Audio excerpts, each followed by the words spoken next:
PoK वाले क्यों रो रहे हैं? आप वीडियो देखते हैं वहाँ के, वो क्यों रो रहे हैं? वो क्यों कहते हैं कि हमें फिर से हिंदुस्तान के साथ वापस जा रहे हैं? क्योंकि इतनी गरीबी है, एक आदमी 450 के किलो हिसाब की आटा नहीं खरीद सकता, हम 40 रुपए के जाके खरीद सकते हैं। सारी सलवार उतार के रख दियो। के देखो ना पाकिस्तान के, तुम जो हरकतें करते हो, तुम्हारी हरकतें वहाँ के कश्मीर में भी देखी जाती है और तुमको फिर ऐसे वो लोग नंगा कर रहे हैं। हमें यहाँ पे जॉब चाहिए, हमें ये बदलाव चाहिए, हमें वो बदलाव नहीं, हमें पत्थरबाजी नहीं बनना है, हमें मिलिटेंट नहीं बनना है।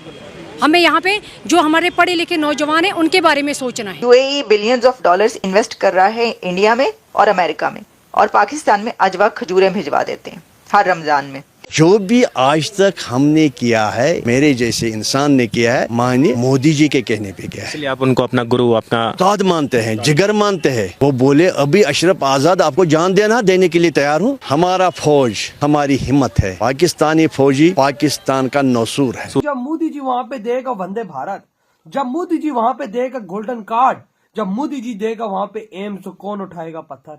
किसी का बाप भी नहीं उठाएगा पत्थर। अगर पत्थर उठाएगा ना तो पाकिस्तान की तरफ ही वो उठाएगा, इंडिया की तरफ वो कभी नहीं उठाएगा। मोदी तो गिलगित बल्तिस्तान भी हड़पना चाहता है, नरेंद्र मोदी तो आजाद कश्मीर भी हड़पना चाहता है। खुद का आटा चावल देखो उसका कितना महंगा है, गैस सिलेंडर ले लो, और हम लोगों को देखो यहाँ पे, हमारी कश्मीरियों को पहले हम लोग बहुत बर्बाद हो चुके हैं, अब हम बर्बाद होने वाले नहीं है। आज आप देखो हमारे कश्मीर का लोग क्या मिला उनको? कुछ नहीं मिला। क्या पाकिस्तान को बोलते, कहते हम पाकिस्तानी है ही नहीं। बेटा यहाँ के पहाड़ से खड़े होके जब तुम लोग देखोगे ना उधर के कश्मीर की तरफ, जब तुम्हें वहाँ पे वंदे भारत दौड़ती हुई ट्रैक्स पे नजर आएगी ना, तुम्हारी और फटेगी। कश्मीर की अवाम जो है ना, पाकिस्तान से इतना 78 साल जो है उम्मीदें लगाई रखी है उन्होंने, लेकिन उन्हें कोई फायदा नहीं हुआ पाकिस्तान से। हमें पे जब गरीब हो बीमार हो जाता था, उसको लेके पहले हमें हॉस्पिटल में एडमिट करता था, घर की ज़मीन बेचनी पड़ती थी। अभी जो मोदी जी की तरफ से गोल्डन कार्ड, आयुष्मान कार्ड की तरफ से जो लॉन्च किया गया है, वो जाके हम बेचारे गरीब जाके उसका फ़ायदा उठा सकते हैं।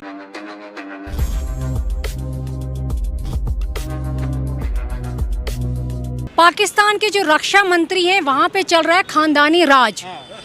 अपना जो चीफ मिनिस्टर है उस बेचारे को रखा है जेल में बंद, क्योंकि वो वहाँ पे सच्चाई वाली बात करता था, वो था सच्चा आदमी, उसको रखा जेल में बंद और खुद का चलाया खानदानी राज। वो तो यही चाहेंगे कि कश्मीर हमारी बर्बाद हो जाए, वो तो यही चाहेंगे। खुद का आटा चावल देखो उसका कितना महंगा है, गैस सिलेंडर ले लो, और हम लोगों को देखो यहाँ पे, हमारी कश्मीरियों को पहले हम लोग बहुत बर्बाद हो चुके हैं, अब हम बर्बाद होने वाले नहीं हैं। हमारे पास उतने नहीं बचे हैं। हमने यही कहा कि यहाँ पे रेडो पे जाके देखो, सब हमारी पढ़ी लिखी यूथ है, ऑटो चला रहे हैं इस समय हमारे जवान। तो उनको क्या पता है पाकिस्तान को? वो वहाँ पे बाहर से लाता है, नवाज शरीफ वहाँ लाके खर्चा करता है। खुद का चीफ मिनिस्टर बेचारे को कॉलर से घसीट के लेके जेलों में बंद रखते हैं। खुद को देखे ना, वो खुद के गुरबान में जाके पहले अपना घर संभाले, बाद में कश्मीर की तरफ देखें। पीओके वाले क्यों रो रहे हैं? पीओके वाले क्यों रो रहे हैं? आप वीडियो देखते हैं वहाँ के, वो क्यों रो रहे हैं? वो क्यों कहते हैं कि हमें फिर से हिंदुस्तान के साथ वापस जा रहे हैं? क्योंकि इतनी गरीबी है, एक आदमी 450 के किलो हिसाब की आटा नहीं खरीद सकता, हम 40 रुपए के जाके खरीद सकते हैं। ठीक है, हम 150 रुपये के करीब जाके 1 केजी चावल खरीद सकते हैं, वो लोग इतना नहीं कर सकते। वो लोग यही चाहते कि हमारे साथ वापस आए, और उनको चाहिए पहले अपना घर संभालें और उसके बाद आके हमारी तरफ देखें। अभी वो लोग सिर्फ यहाँ पे सियासत खेल रहे हैं, उनको लग रहा है कि शायद यहाँ के यूथ अभी भी निकलेगी बाहर और वो पत्थर मारेंगे और उनको लेके जेलों में बंद करेंगे। अब हमारे नौजवान ऐसा नहीं करेंगे, वो समझ गए हैं, वो समझ गए इनकी मिली भगत। फारूक का बेटा क्यों नहीं आया? उसने क्यों नहीं आके पत्थरबाज, क्यों नहीं पत्थर में आके उसको भी बेटे को निकालना था बाहर कि जाओ आप ही जाके स्टोन पेल्टिंग में हिस्सा लो, क्योंकि हमें आज़ादी चाहिए। वो भी तो कश्मीरी था, वो भी तो कश्मीरी था, हमारे कश्मीर का रहने वाला था, बाहर से तो नहीं आया था ना यहाँ पे। उसको भी अपने आलो अयाल को बाहर निकलना था कि भाई साहब चलो हम भी आज़ादी में लेके सहूलियत करते हैं, हमें भी मिल जाएगी आज़ादी। ये सिर्फ बच्चों के ब्रेन वॉश करते हैं, हम लोगों के ब्रेन वॉश करते हैं, और हम लोग अब इनकी साजिश में नहीं आने वाले। हमें सब सही और गलत का पता है। ये 2 झंडे की जो मांग है, आज भी हम देखते हैं कि जो पुरानी मानसिकता वाले जो लोग हैं, खास तौर पे जो बुजुर्ग लोग हैं, जो काफ़ी एनसी के कट्टर हो चुके हैं, काफ़ी समर्थक हैं, वो आज भी 2 झंडे की बात करते हैं, कश्मीर के अलग झंडे की बात करते हैं। लेकिन यहाँ का जो यूथ है, आप लोग जो हैं, वो क्या सोचते हैं? वो तो केवल एक तिरंगे की बात करते हैं, एक राष्ट्र एक विधान की बात करते हैं। देखो जी, हमें आपसे एक बात बताऊं कि हम हैं हिंदुस्तानी, हिंदुस्तान के साथ जुड़े हुए हैं और हिंदुस्तानी हैं। फ्लैग तो एक ही होना चाहिए। अब फारूक साहब ये बता रहा होगा कि मैं यहाँ पे अपना फ्लैग लगा के तो फिर से सियासत करूँ, वो सियासत उसकी गर्म होने वाली नहीं है। और जो दिल्ली में जो काम होगा, जो मरकज़ में काम होगा, वो हमारे कश्मीर में होगा। जो कश्मीर में काम होगा वो मरकज़ में काम होगा। हम इस चीज़ के साथ खुश हैं, हम उनके साथ खुश नहीं हैं। यहाँ पे जब गरीब बीमार हो जाता था उसको लेके पहले हमें हॉस्पिटल में एडमिट करता था, घर की ज़मीन बेचनी पड़ती थी। अभी जो मोदी जी की तरफ से गोल्डन कार्ड, आयुष्मान कार्ड की तरफ से जो लॉन्च किया गया है, वो जाके हम बेचारे गरीब जाके उसका फ़ायदा उठा सकते हैं। हमें ये चाहिए बदलाव, हमें यहाँ पे जॉब चाहिए, हमें ये बदलाव चाहिए। हमें वो बदलाव नहीं, हमें पत्थरबाजी नहीं बनना है, हमें मिल्टन नहीं बनना है। हमें यहाँ पे जो हमारे पढ़े लिखे नौजवान हैं उनके बारे में सोचना है। यहाँ पे जो बेरोज़गारी है उसको दूर हटाना है। पहले सबसे पहले बेरोज़गारी दूर हटानी है। जब बेरोज़गारी दूर हटेगी ऑटोमेटिकली ड्रग्स ख़त्म हो जाएगा। ड्रग्स ख़त्म होगा जब बच्चा बेरोज़गार है तब उसको ड्रग्स का नशा पड़ता है। जब उसके पास कुछ है ही नहीं करने के लिए, ड्रग्स ही करेगा ना, या तो मजदूरी करने जाएगा या तो सुसाइड करेगा। यहाँ पे देख लें आप, झीलम नदी है, यहाँ पे कितने सारे बच्चों ने खुदकुशी की है, कितनी सारी बेटियों ने खुदकुशी की है। माँ बाप हैं, बच्चों की शादी नहीं करवा सकते, डॉवरी की मांग होती है, उनके पास है नहीं खर्चा कि वो वहाँ से ला के दें बच्चों के लिए, बेटियों की शादी करवा सके। तो यही मामला है कि ये चाहते हैं कि जो इन लोगों ने पहले किया था अब भी वो करेंगे, वो नामुमकिन है, वो नहीं हो सकता। पीओके की जब बात आती है, अमित शाह जी के हम भाषण सुनते हैं, उनमें भी जो पीओके है एक बड़ा मुद्दा बन गया है। अमित शाह जी कहते हैं कि पीओके में आवाज़ उठ रही है कि वो हिंदुस्तान से मिलना चाहते हैं। आपने भी इसका जिक्र किया।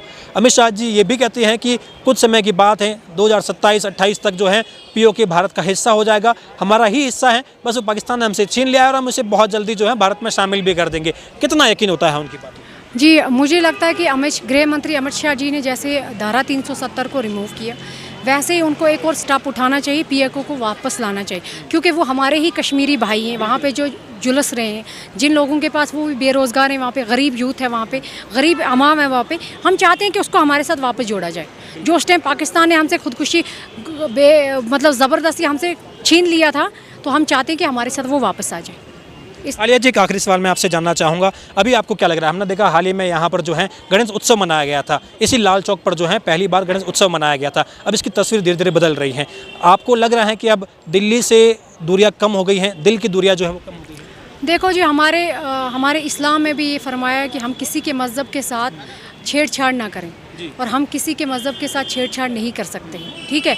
और इसलिए ये बहुत अच्छी बात है कि यहाँ पे जो दूसरा मज़हब है, यहाँ पे मुस्लिम मेजॉरिटी ज़्यादा है, और यहाँ पे मुस्लिम मेजॉरिटी ज़्यादा है, और हम चाहते हैं कि यहाँ पे हर एक मज़हब की रिस्पेक्ट हो जाए। हर एक मज़हब, अच्छी बात है कि यहाँ पे जो गणेश उत्सव मनाया गया, अच्छी बात है। हम हर एक के मज़हब की रिस्पेक्ट करते हैं, दिल से उनकी रिस्पेक्ट करते हैं, और वो भी हमारे रिलीजन की रिस्पेक्ट करते हैं, हम भी उनके रिलीजन की रिस्पेक्ट। अभी आपको लग रहा है कि कश्मीर के युवा जो है इंडिया को रिप्रेजेंट कर पा रहे हैं, भारत के अलग अलग राज्यों में जा रहे हैं, देश के अलग अलग कोनों में जा रहे हैं, और यहाँ की जो संस्कृति है, यहाँ का डांस हो गया, यहाँ का कल्चर हो गया, यहाँ का खान पान हो गया, कावा की बातें हो गई, तमाम चीज़ें इन्हें अब जो है वर्ल्ड लेवल पर रिप्रेजेंट कर पा रहे हैं। वो पहले मुमकिन नहीं था, क्योंकि पहले ना तालीम हासिल कर पा रहे थे, कैलेंडर का दौर था, जो है कहीं ना कहीं लिमिट में रह रहे थे। अब वो चीज़ें खत्म हो गई हैं। बिल्कुल, वो चीज़ें ख़त्म हो गई। हम इस पे बहुत शुक्रगुजार हैं श्री नरेंद्र मोदी जी का, जिन्होंने इतना बड़ा स्टेप उठाया और हम लोगों को एकदम फ्रीडम दी, हम लोगों को ज़िंदगी जीने का तरीका बताया कि ज़िंदगी जी कैसी जाती है। हमारे माँ बाप है, जब हम रात को उनके साथ बैठते हैं और वो रोने लग जाते हैं।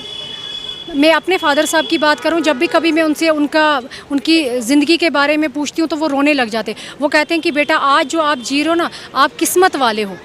तो हमारे दौर में हमसे पूछें कि बाहर निकलते थे, एक तरफ से हमें आर्मी उठा ले जाती थी और दूसरी तरफ से हमें मिलिटेंट उठा ले जाता था। हम यहाँ से भी मरे हुए थे, हम वहाँ से भी मरे हुए थे। तो आज जो आप लोग के जो आप लोग फ्रीडम, क्योंकि देखो यहाँ पे मिलिटेंसी इतनी ज़्यादा थी, तो ऑब्वियसली यहाँ पे हालात ख़राब थे, तो किसी भी इनोसेंट को उठा के बाहर अंदर लेके जेल में बंद किया जाता था। इसलिए वो कहते हैं कि हमारी हम जो अभी जनरेशन है, हमें लगा कि ज़िंदगी जीने का तरीका कहाँ है, हम यहाँ से कहीं भी आ जा सकते हैं, हमें पता है कि फ्रीडम क्या है। यहाँ के लोगों को नहीं पता था कि फ्रीडम क्या है। यहाँ के बच्चों को सिर्फ इन लोगों ने पत्थर दे दिया कि आप स्टोन पेल्टिंग करो। पाकिस्तान के तुम जो हरकतें करते हो, तुम्हारी हरकतें वहाँ के कश्मीर में भी देखी जाती है, और तुमको फिर ऐसे वो लोग नंगा कर रहे हैं कि भाई तुम लोग अपने वो एक्स-पीएम को घसीटते हो। देख ले, मतलब कितना गंदा उस कश्मीरी ने पॉइंट मारा। कहते जो अपने प्राइम मिनिस्टर को घसीटते हैं रोडों पर, वो हमारा क्या ख्याल रखेंगे? असल चीज तो ये है ना, सोचो यार, कितनी बड़ी बात उसने कर दी यार। मतलब कि हमें तो सेकंड्स के अंदर उसे नंगा कर दिया। ये बोलती है कि हम तो अब सबको जांचो कि जो पहले तो निजाम था वो गलत था, अब तो हमारी भी जो यूथ है पढ़ी लिखी हुई है, हम सबको जांचो। भाई जब मोदी जी वहाँ पे देगा वंदे भारत, जब मोदी जी वहाँ पे देगा गोल्डन कार्ड, जब मोदी जी देगा वहाँ पे एम्स, कौन उठाएगा पत्थर? किसी का बाप भी नहीं उठाएगा पत्थर। अगर पत्थर उठाएगा ना तो पाकिस्तान की तरफ ही वो उठाएगा, इंडिया की तरफ वो कभी नहीं उठाएगा। वो वजह- इतना मैं आपको बता दूं। ये बात तो है वजह। आज आप देखो हमारे कश्मीर का लोग क्या मिला उनको, कुछ भी नहीं नहीं मिला। क्या पाकिस्तान को बोलते, कहते हम पाकिस्तानी है ही नहीं। नहीं। एक ही बात करते, कहते या तो हिंदुस्तान या तो अलग अपना देश। हम बिल्कुल। पाकिस्तान के होना ही नहीं चाहते। उनको मिला ही कुछ नहीं है ना। उधर की यूथ देखना क्या कह रही है बेटा, यहाँ के पहाड़ से खड़े होके जब तुम लोग देखोगे ना उधर के कश्मीर की तरफ, जब तुम्हें वहां पे वंदे भारत दौड़ती हुई ट्रैक्स में नजर आएगी ना, तुम्हारी और फटेगी। यार वजाद, आज हर पाकिस्तानी मरा हुआ है क्योंकि भाई आज कुछ पाकिस्तानी बोल ही नहीं पा रहे कि वहां पे वंदे भारत चला दी अगले बंदे। बिल्कुल वो नहीं बोल रहे। हाँ, कोई ये बात- पाकिस्तानी नहीं बोल रहा इस बात पर। बोलती सबकी है, फटी बड़ी है। बोलती है कि हमारा उसने ना कि जब कोई बीमार हो जाता हम जमीन बेच के उसका इलाज करवाते थे, जमीन बेच के पहले। हाँ, अब मोदी जी ने हमें वो गोल्डन कार्ड दे दिया, उसके जरिए हम मुफ्त इलाज करवाते हैं। देख लो जिसमें 5 लाख रुपए, पाकिस्तानी 17 लाख आप रुपए खुद देखो ना, उधर मोदी जी ने कश्मीर को दिया ना, दिया ना। हालांकि अभी वहां पर मोदी जी नहीं जीते हुए। बिल्कुल वाकई। उधर इलेक्शन वो नहीं जीते, दूसरा बंदा जीता, लेकिन मोदी बरेस जी के ने बाद। ऐसा ही काम वहां पर कराया कि भाई अब मुझे उसका नाम नहीं पता, फारूक अब्दुल्ला का बेटा उमर है, अब्दुल्ला है। उसका बेटा, उसके बेटे ने खुद खड़े होकर ये बात की पाकिस्तानियों कि यार मोदी जी हमने आपको क्या समझे और आप निकले क्या। वाकया ये आप तो एक हीरा निकले हो देश का। उमर अब्दुल्ला ने ये बात बोली पाकिस्तानियों, सोचो क्या बना हुआ है। वाकया ये बात सच्ची है वजह।